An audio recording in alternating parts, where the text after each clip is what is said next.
Bien, continuamos. ¿Alguien tiene algún comentario o pregunta a propósito de lo que va del ejercicio, de este modelamiento?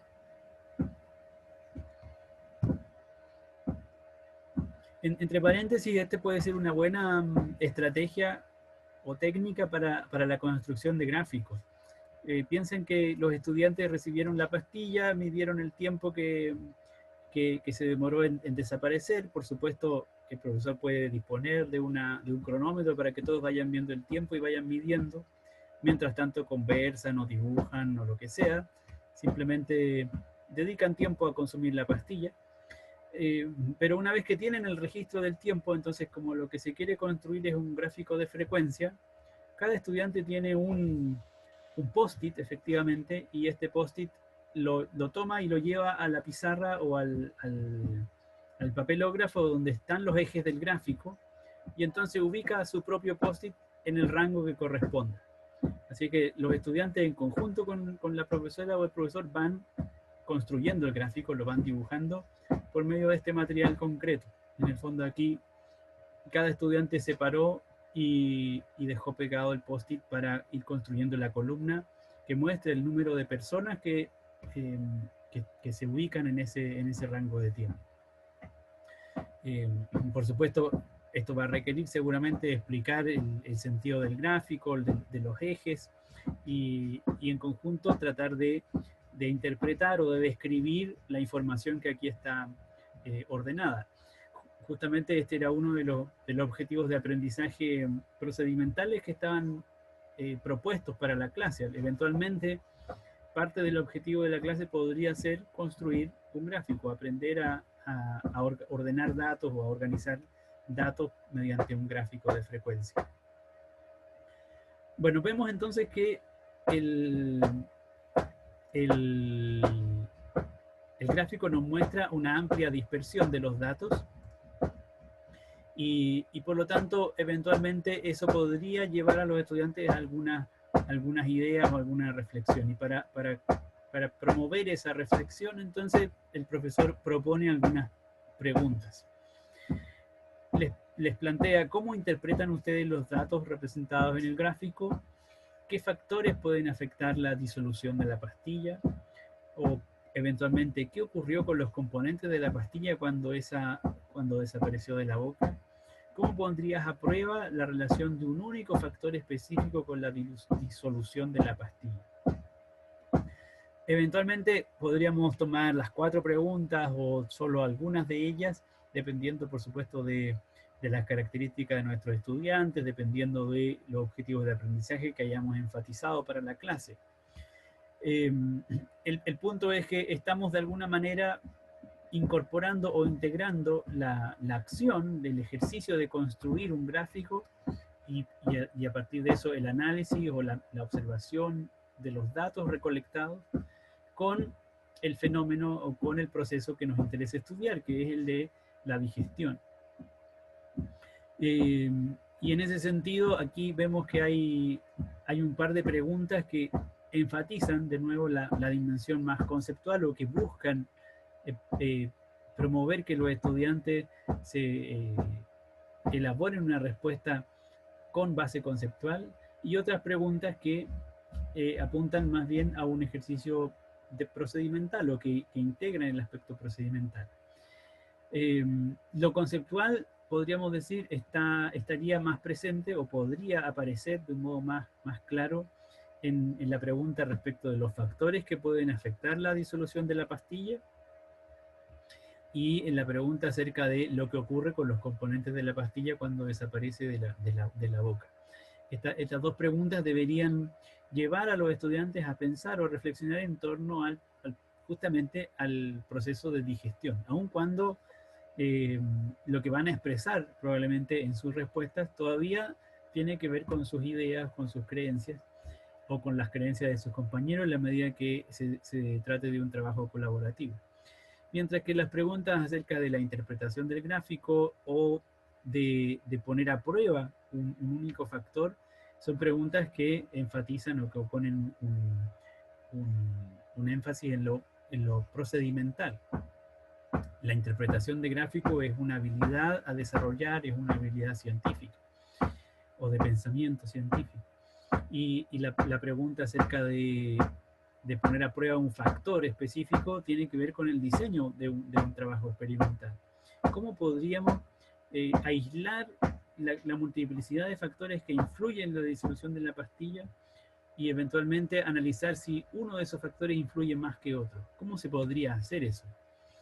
Esa respuesta entonces supone que el estudiante tiene o desarrolla la habilidad para pensar un diseño, un montaje, una forma de medir y de comparar resultados. ¿Alguien tiene algún comentario o alguna pregunta a propósito de estas propuestas de reflexión para los estudiantes?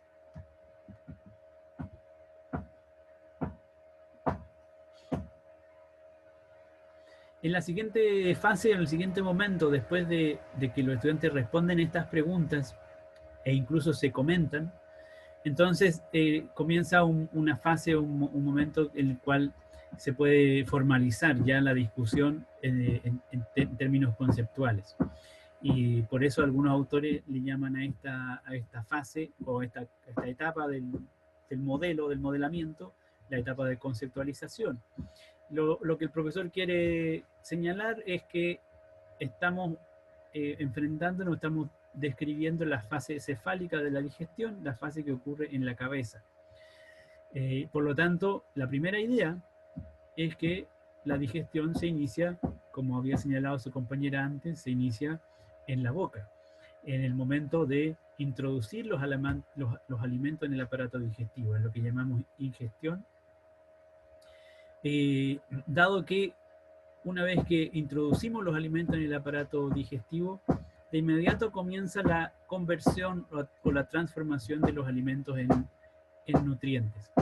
Y esa conversión ocurre tanto por procesos mecánicos, como es justamente el triturar, ¿cierto? El masticar los alimentos, y también por procesos químicos, como es la disolución mediante alguna sustancia química de algunos de los nutrientes, especialmente en el caso de lo que ocurre en la boca, el rol que juega la saliva. Así es que podemos de alguna manera explicitar, ¿cierto?, algunos de los conceptos, algunas de las ideas que queremos que nuestros estudiantes aprendan. Es el momento justamente para contrastar las creencias que ellos eventualmente manifestaron al principio y que no correspondían a lo que nosotros queríamos enseñarles. Y también es un momento para describir algunas de las estructuras más relevantes que podamos tener presente en esta etapa de la digestión. Y por lo tanto también eventualmente mencionar algo acerca de sus funciones.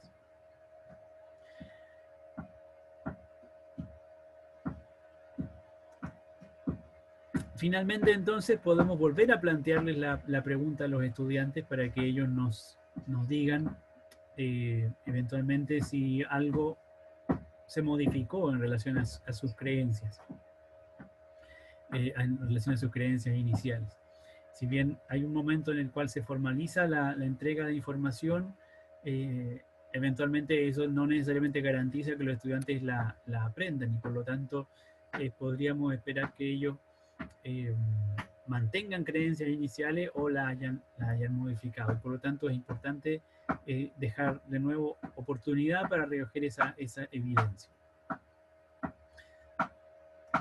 Idealmente, esta pregunta final correspondería a un contexto ligeramente distinto de la pregunta inicial. En este caso, simplemente, bueno, la imagen probablemente facilita o ayuda en la entrega de la respuesta, pero fíjense que la pregunta inicial es más bien general. ¿Cómo piensa que se inicia la digestión?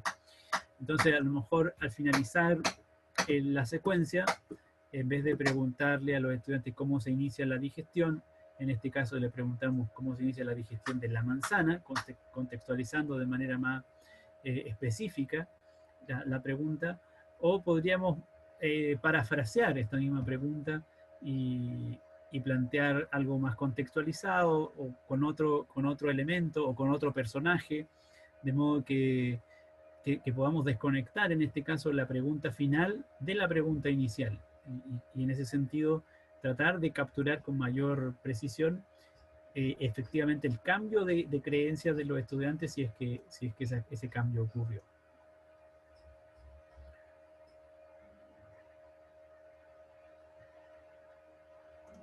¿Alguna pregunta o comentario sobre esta secuencia?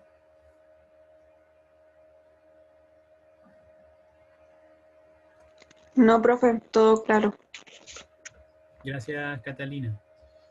Bueno, espero que por lo menos la secuencia les permita visualizar algunos de los rasgos o algunas de las características del modelo de enseñanza por indagación.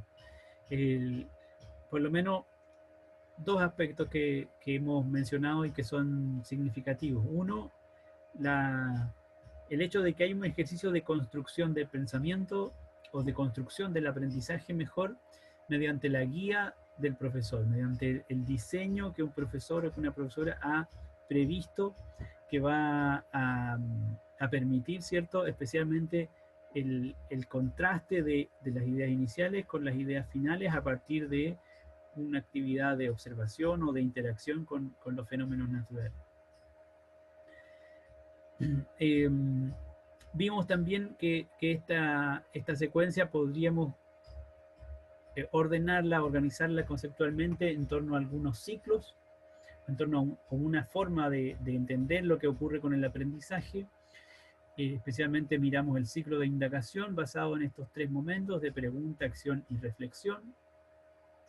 Está el momento de pregunta en torno a la digestión inicial y eventualmente en torno a la disolución de la pastilla, que luego se aborda en este ejemplo con una actividad tan básica como consumir una pastilla y medir el tiempo que tarda eso, pero incorporando la complejidad de una representación gráfica, que por supuesto tiene una dimensión procedimental que no es trivial, y que puede, por supuesto, poner en dificultades a algunos estudiantes, y tiene un momento de reflexión en torno a justamente los resultados de la actividad que se acaba de hacer, de la acción de consumir la pastilla, medir el tiempo y comparar los resultados.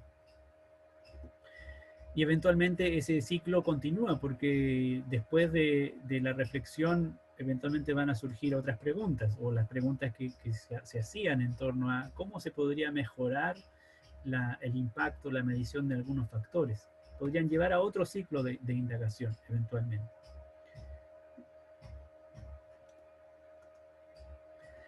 Por supuesto, las preguntas que yo coloqué en el modelamiento son preguntas posibles, pero hay muchas otras que uno podría proponer.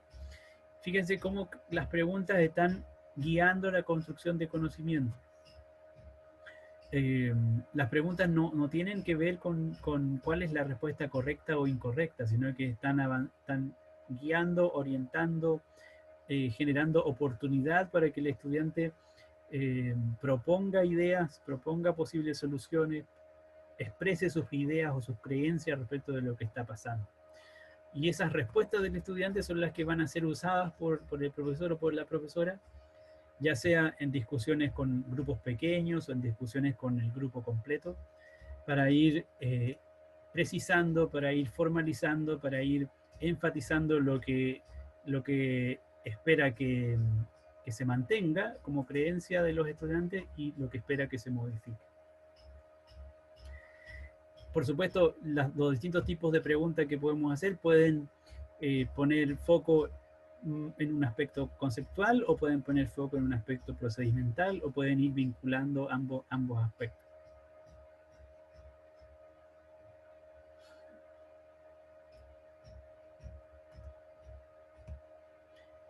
Otros autores, a partir de distintas maneras de organizar lo que ocurre en un proceso de enseñanza, distinguen tipos de indagación. En este cuadro vemos justamente 4 categorías que nos permiten clasificar algunas secuencias de enseñanza-aprendizaje como indagación y otras que no serían indagación, definitivamente.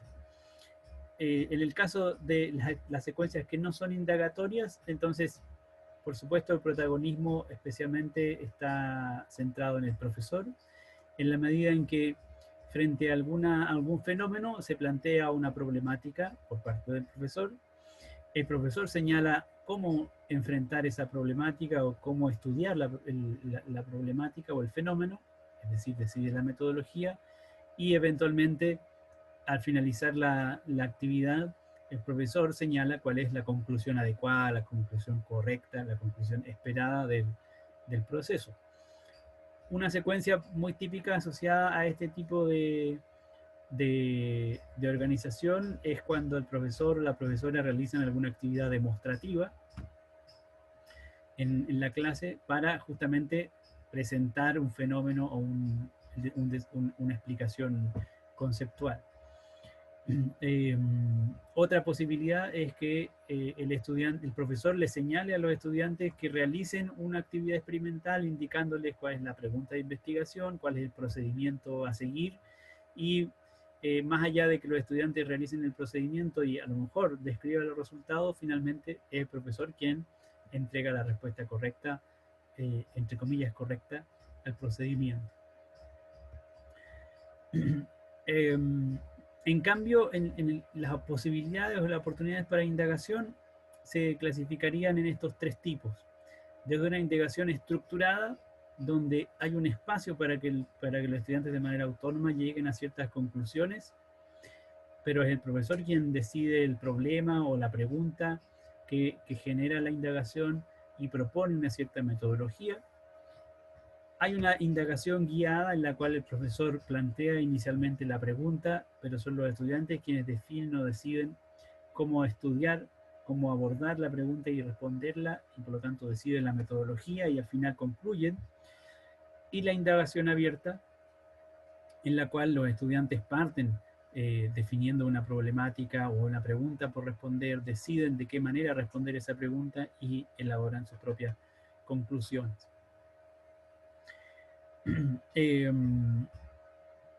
Profe, Sí, dígame. en la parte que dice no es indagación, sería como transmisión, porque la metodología del profe.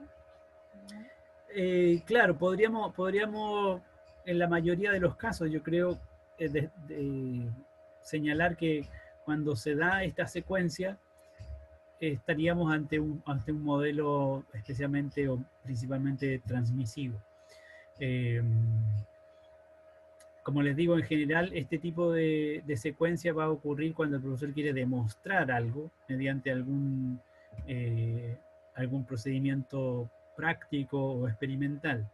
Y en ese caso, en general, lo que está ocurriendo es que se han explicado ciertos conceptos o se han comunicado o informado ciertas ideas, y entonces para demostrarlo el profesor hace uso de una demostración práctica, una actividad práctica que dirige, define y explica nuevamente el mismo. Y en ese tipo de diseño efectivamente estamos ante un modelo transmisivo.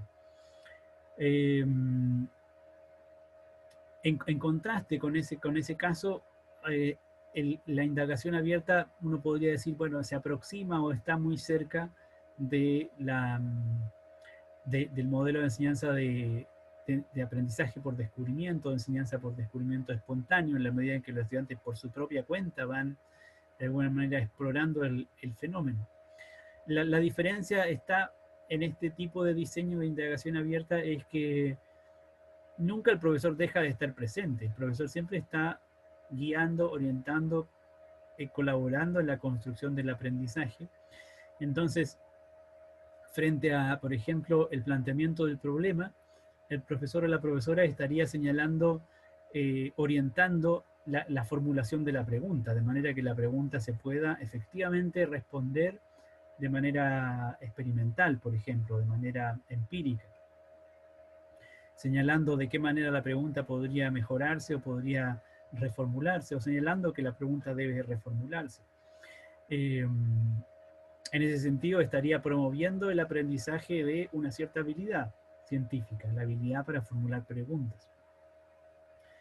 Y también el profesor está estructurando o está, digamos, estableciendo ciertas condiciones para que la indagación ocurra respecto o en vinculación con la temática que se quiere abordar, con el fenómeno que se quiere estudiar.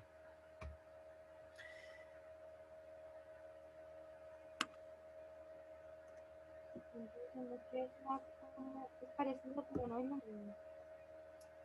Alguien me parece que comentó, no le escuché muy bien lo que señalaba. Entonces, ¿me escucho ahí? Sí, le escucho un poco mejor.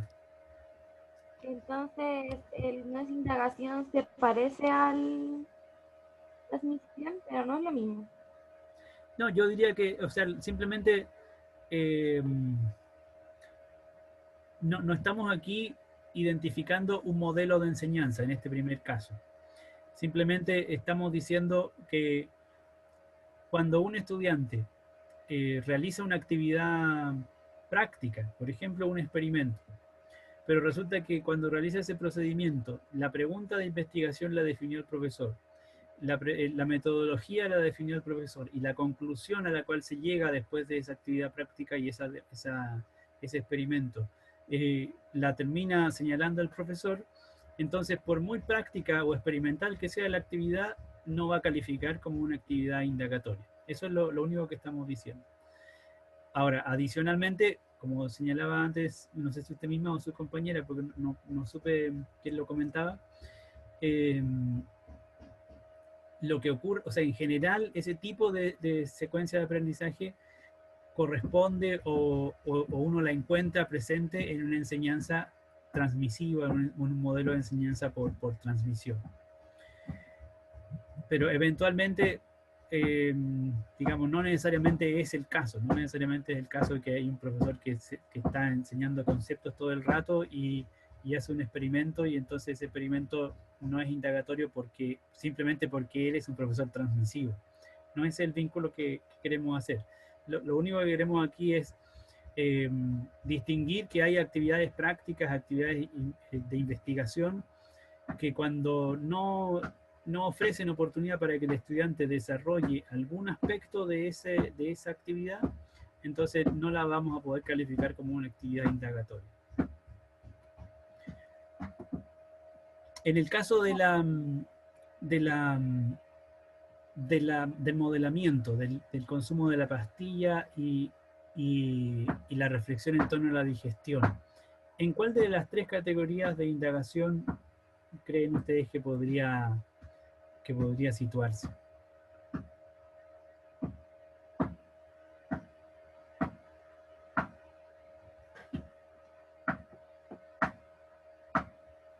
Indagación estructural, ¿Por qué sería? porque el profe cómo empieza haciendo el problema y después solo estudiantes sacan la conclusión. De acuerdo. Natalia parece que está haciendo el comentario. No, Daniela. Ah, Daniela, perdón, me confundí de nombre. Gracias, Daniela. Claro, como dice Daniela, efectivamente, ¿cierto? En este caso, el profesor plantea la pregunta en torno al inicio de la digestión, al fenómeno de la digestión. El profesor les sugiere o les propone medir el tiempo de disolución de la pastilla y luego son los estudiantes los que tienen oportunidad de concluir a partir de lo que miraron en el gráfico, de lo que analizaron en el gráfico. Y en ese sentido, podríamos decir, esa actividad o esa secuencia podríamos calificarla como una indagación estructurada. Eventualmente uno podría proponer otro diseño en el cual los estudiantes sugieran de qué manera podrían estudiar los factores que influyen en la disolución de la pastilla en la boca, y entonces en ese caso, si los estudiantes proponen una solución, estaríamos hablando de una indagación guiada, suponiendo que el profesor solamente planteó la pregunta inicial.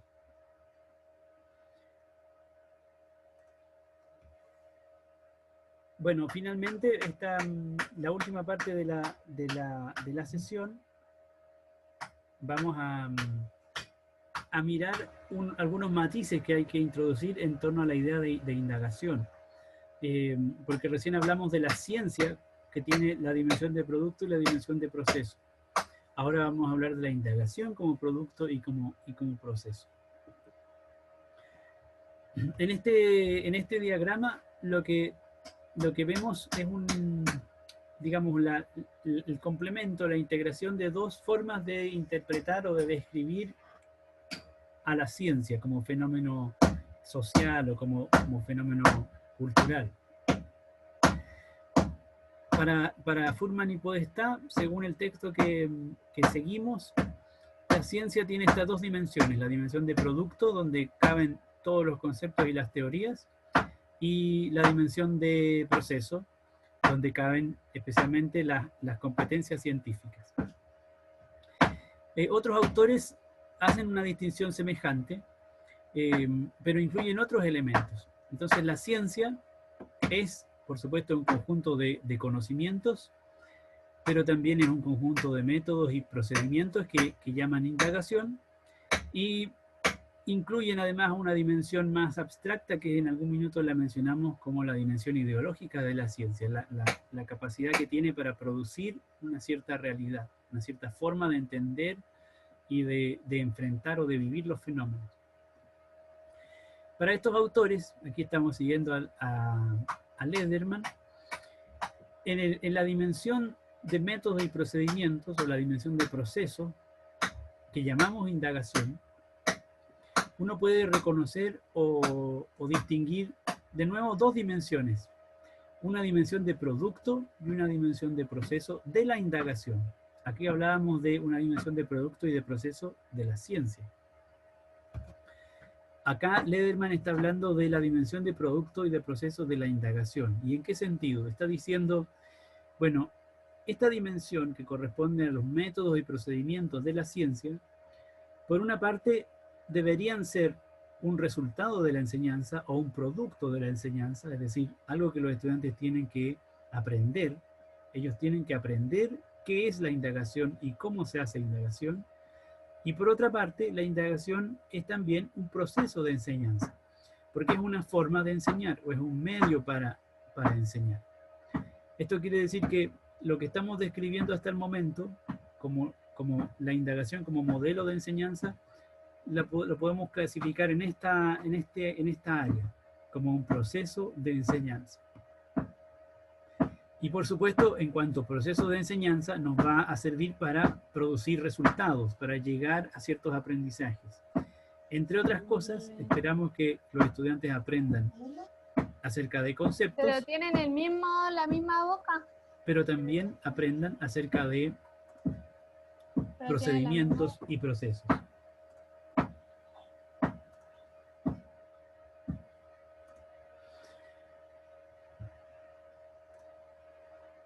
Entonces, viendo con más detalle esta parte del modelo, la idea de la indagación como producto, como proceso, entonces incluye varios elementos. Como proceso, como medio de enseñanza, entonces podemos decir la indagación escolar es un modelo didáctico para la enseñanza o una estrategia de enseñanza. Este es el componente 4 que vemos aquí y que es el que hemos descrito hasta el momento. Pero en el aspecto de producto de la enseñanza, la indagación supone que los estudiantes aprendan cómo se hace ciencia, es decir, el componente 2, y aprendan también cuáles son las habilidades para hacer ciencia, es decir, desarrollen sus habilidades para hacer ciencia. Eso es lo que llamamos la componente 3. Antes, en la primera unidad, ya habíamos hablado acerca de las características de los conocimientos científicos y cómo eso corresponde a lo que llamamos naturaleza de la ciencia, que es la componente número 1 que aparece en este diagrama. Así que a continuación vamos a mencionar algunas ideas en torno a estas dos componentes, la número 2 y la número 3, entendiendo que la número 4 es lo que ya hemos estado revisando en torno a modelos de enseñanza. En el ámbito entonces de las estrategias de enseñanza nos quedamos con el modelo didáctico de enseñanza por indagación. En el ámbito del producto, lo que queremos es que nuestros estudiantes aprendan cómo se hace ciencia, es decir, tengan un saber acerca de cómo se hace ciencia y por lo tanto los estudiantes tienen que conocer qué procedimientos se utilizan en ciencia y por qué se utilizan. Procedimientos y su justificación. Mientras que en la dimensión de, o en el aspecto de las habilidades para hacer ciencia, entonces los estudiantes tienen que aprender un saber hacer, saber cómo hacer ciencia. Y allí entonces lo que esperamos es lograr desarrollar ciertos desempeños, ciertas habilidades. Así es que, entendiendo la indagación ahora como un producto de la enseñanza, como un resultado de aprendizaje, tenemos estas dos aristas. Los conocimientos, lo que los estudiantes deberían comprender, es decir, algunos conceptos y justificación de los procedimientos, y los desempeños, que es lo que los estudiantes deberían ser capaces de hacer, desarrollar ciertas habilidades y llevar a cabo ciertos procedimientos.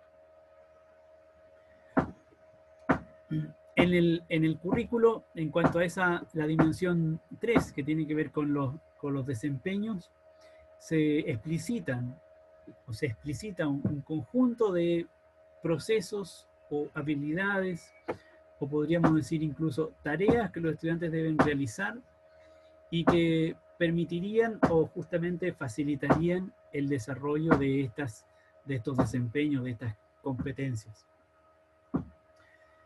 En este listado que aparece justamente en los programas de estudio, uno puede ir visualizando de qué manera algunos procesos asociados a la investigación, a la indagación, por ejemplo, identificar un problema y recopilar información, está vinculado con algunas habilidades de investigación científica, como es el hecho de identificar las preguntas que pueden ser contestadas a través de la investigación.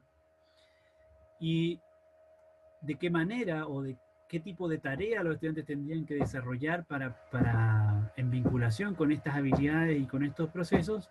Por ejemplo, el hecho de hacer preguntas.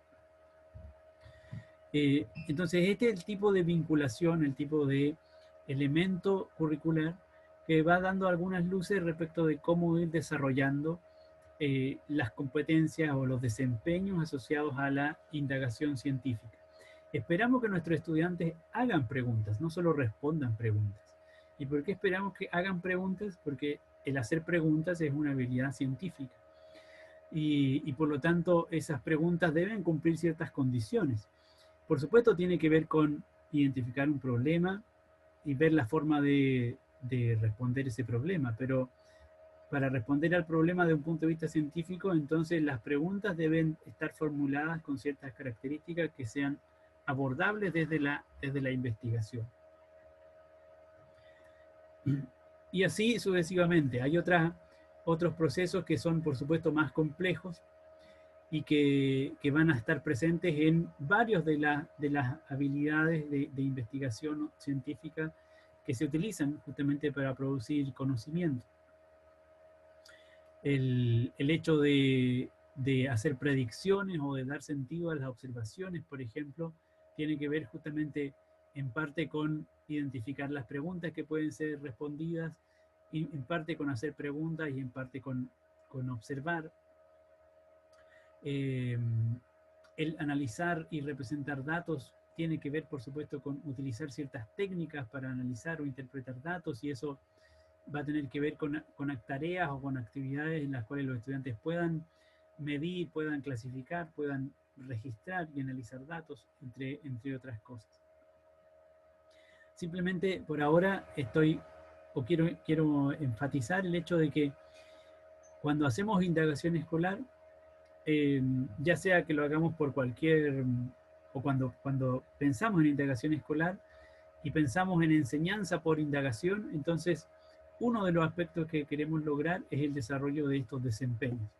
Y por lo tanto es muy pertinente que en nuestro diseño de enseñanza consideremos cruciales el desarrollo de este tipo de tareas, porque están vinculadas con habilidades de investigación científica y con procesos de indagación. Y en torno a la otra área o al otro aspecto vinculado con la indagación como producto. Aquí estábamos en el componente 3, el desarrollo de desempeño de los estudiantes, pero estaba la otra componente, la componente de conocimiento, lo que los estudiantes deberían comprender, es decir, cómo se hace ciencia, saber cómo se hace ciencia y por qué se hace ciencia de cierta forma, es lo que llamamos el área de conocimiento acerca de la indagación científica. Y aquí entonces podemos identificar algunas características de la indagación que esperaríamos que nuestros estudiantes también aprendan. El hecho de que no hay un único método científico, sino que hay distintos procedimientos que se pueden llevar a cabo para investigar, reconocer la relevancia de las preguntas que guían la investigación, o de que toda investigación está guiada por una pregunta, o por un conjunto de preguntas. Aprender que hay distintas maneras de investigar y entonces uno puede realizar indagación descriptiva o correlacional o causal, entre otros tipos de investigación. Aprender como elemento clave y distintivo de la investigación científica el hecho de que cuando obtengo ciertas conclusiones, esas conclusiones necesariamente tienen que ser coherentes con los datos. Tengo que ser capaz de justificar que las conclusiones están efectivamente vinculadas o relacionadas con los datos o con las observaciones. Y por lo tanto, no solamente, o sea, tengo que aprender a concluir, es un desarrollo de una habilidad, elaborar conclusiones, es la dimensión de los desempeños. Pero es clave saber que un rasgo, una característica importante de la indagación científica es que las conclusiones sean coherentes con los datos. Aprender o conocer que siguiendo los mismos procedimientos se pueden obtener diferentes resultados.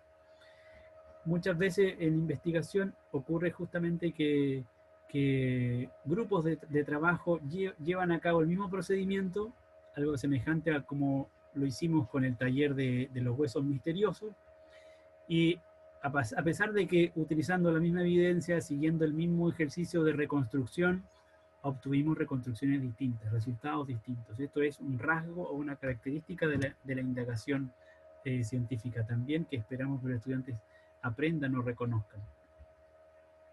Y que, por último, aprendan que la investigación científica requiere del uso de evidencia y que la evidencia está directamente vinculada o conectada con las observaciones o con los datos.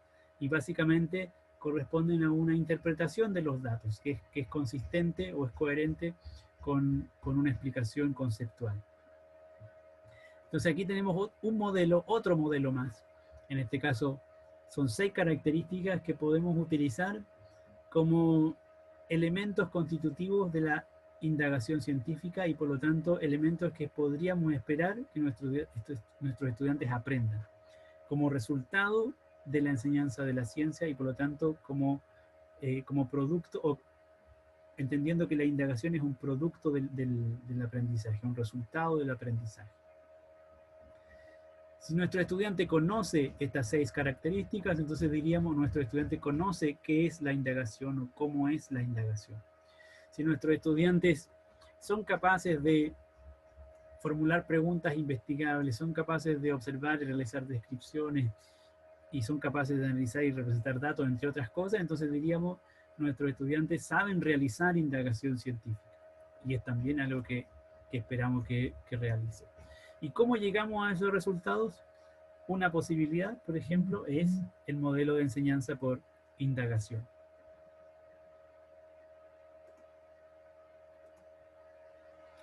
Bueno, finalmente entonces las preguntas al cierre que les dejo habitualmente en la diapositiva para ustedes es en torno a lo que creen haber aprendido en la clase de hoy día y siempre teniendo presente también el desarrollo del CPC de cada uno. Quedan Sí, menos de un adelante. minuto. Muchas gracias. Estamos finalizando. Me voy a volver a conectar solamente para comentar si hay alguna pregunta, alguna idea que haya surgido a propósito de la clase. Muchas gracias por el aviso del tiempo. Me reconecto enseguida.